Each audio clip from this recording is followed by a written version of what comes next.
Baru-baru ni tulah kes TB dekat Johor. Ramai ingat penyakit lama, tapi sebenarnya masih aktif dan juga masih berjangkit. Dekat Kota Tinggi Johor, satu kluster TB telah dikesan.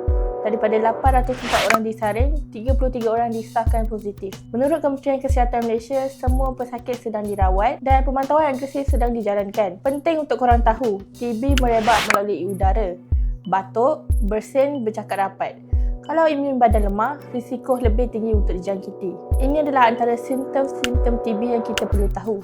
Batuk lebih 3 minggu, demam berpanjangan, berpeluh waktu malam, berat badan turun mendadak dan batuk berdarah. Kalau ada simptom-simptom ni, jangan tunggu jadi lebih parah. Terus pergi untuk saringan.